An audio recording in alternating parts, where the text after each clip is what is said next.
Already મીટરના પૈસા તો ગ્રાહકો જોડેથી કંપની લઈ જ લે છે, તો એનું ભાડું લે છે.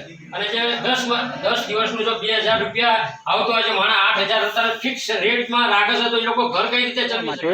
ઘરે ઘરે જઈ અને આ લોકો ફરજિયાત નવા સ્માર્ટ મીટર નાખવાની કોશિશ કરી રહ્યા છે. જ્યારે આ લોકોના પોતાના ફાયદા માટે કોઈ પણ વ્યક્તિને પૂછ્યા વગર ડાયરેક્ટ સીધા સ્માર્ટ મીટર નાખવાનું એ લોકોએ ચાલુ કરેલું છે. એટલે આ બિલકુલ ગેરવાજબી છે અને અમે એનો સખત ઉદ્યોગપતિઓને એટલા રૂપિયા જે એડવાન્સ મળી જાય અને એ એડવાન્સ રૂપિયા એ ઉદ્યોગપતિઓને લાભ કરવા માટે આ ગુજરાત સરકાર ઉદ્યોગપતિઓ વતી કામ કરી રહી હોય એવું દેખાઈ રહ્યું છે. એમાં भाजपा तेरी तानाशाही नहीं चलेगी, नहीं चलेगी। भाजपा तेरी तानाशाही नहीं चलेगी, नहीं चलेगी।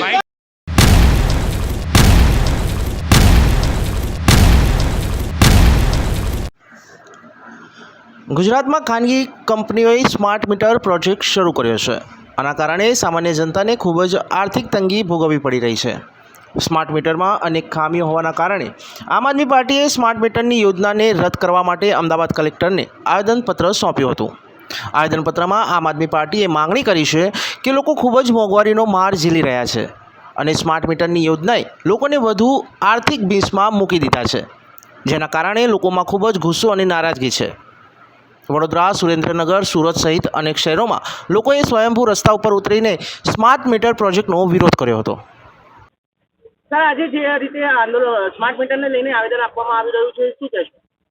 હા, અમે આમ આદમી પાર્ટીને આજે અમે કલેક્ટરશ્રીને આવેદનપત્ર આપવામાં આવેલા છે. જેવી રીતે કે પંજાબ અને દિલ્હીની અંદર 200 યુનિટ વીજળી ફ્રી આપવામાં આવે છે, બરોબર છે. જ્યારે અમદાવાદ ગુજરાતની અંદર આ લોકો પોતાના જે મળતિયાઓ અને જે ઉદ્યોગપતિ છે એમને રાજી રાખવા માટે અને ચૂંટણી એ લોકોએ જે ફંડ આપેલું છે એનું રિફંડ આપવા માટે આ લોકો નવા સ્માર્ટ મીટર લગાવવામાં આવે છે કે એ સ્માર્ટ મીટર તમે જેવી રીતે મોબાઈલની અંદર રિચાર્જ કરો ત્યાં સુધી તમારું ઘરની લાઇટ કે વીજળી ચાલુ રહે અને ત્યાર પછી બંધ થઈ જાય. અને એન પ્રકારે આ લોકો જે પેલા એમના જે ઉદ્યોગપતિના જે સોલર પ્લાન્ટ જે છે એનું વેચાણ કરવા માટે ઘરે ઘરે જઈ અને આ લોકો ફરજિયાત નવા સ્માર્ટ મીટર નાખવાની કોશિશ કરી રહ્યા છે.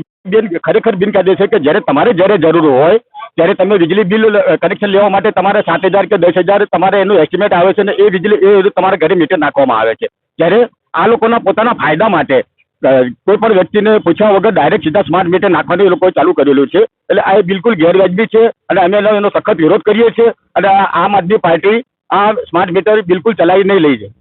स्मार्ट मीटर बंद करो, बंद करो, बंद करो। स्मार्ट मीटर बंद करो। સ્માર્ટ મીટર નાખવામાં આવી રહ્યા છે સમગ્ર ગુજરાતની અંદર, શું કહેશો?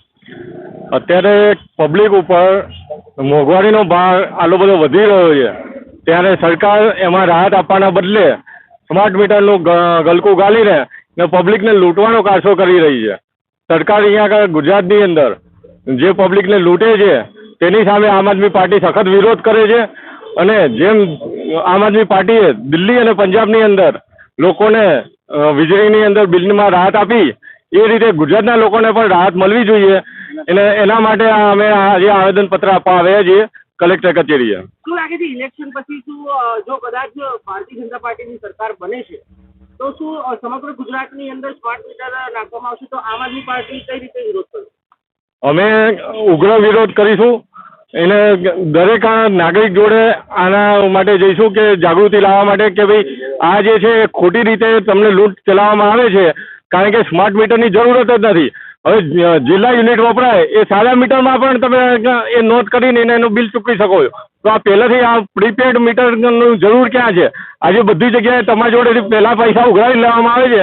એટલે ઉદ્યોગપતિઓને એટલા રૂપિયા જે છે એડવાન્સ મળી જાય અને એ એડવાન્સ રૂપિયા એ ઉદ્યોગપતિઓને લાભ કરવા માટે આ ગુજરાત સરકાર ઉદ્યોગપતિઓ વતી કામ કરી રહી હોય એવું દેખાઈ રહ્યું છે. એમાં